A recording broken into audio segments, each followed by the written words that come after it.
going to use. But in Romans chapter 8, I wanted to share a verse, maybe two verses today as we head into this lunch hour that maybe we can find encouraging as we walk through a time in our life that has separated us physically, but that does not have to separate our hearts in the way that God can knit our hearts together. Romans 8:18 says, "For I consider that the sufferings of this present time are not worth comparing with the glory that is to be revealed in us." Paul says that the thing he's having to live through in his life or in life as a whole does not compare to the glory that's to be revealed in us. Also, we know that it's for us. God glorifies himself for the good of his children. He says, Paul, in this letter to the church at Rome, he's telling them that the sufferings they go through, they don't compare to what's ahead of us. They don't compare to what God has planned for us or what God is doing in us even. I'd take that even further and say that the good times even don't compare to what God's doing.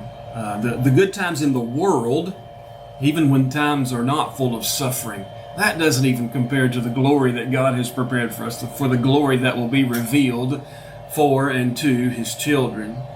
As I go on through the rest of that chapter, there's one other that I would like to bring to you.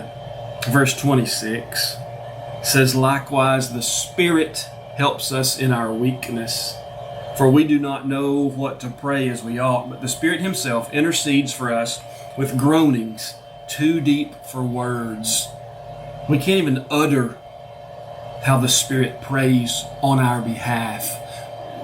You may be at a time right now where you feel like hopelessness is crowding in on you, where you feel like that the events in this world, they're stacked against us. That is a feeling that a lot of folks are going through right now. But in a time when the world tells us things are hopeless, Scripture still tells us there is hope. This is not the end for God's children. Matter of fact, when we come up against the end of our physical life, it's really just the beginning.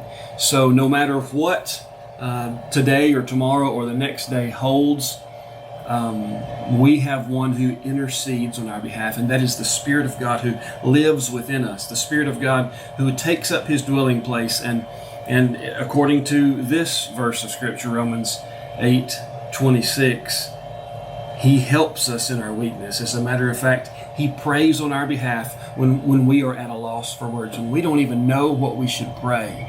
The Holy Spirit prays on our behalf. I find that to be incredibly encouraging, and I hope that you do too.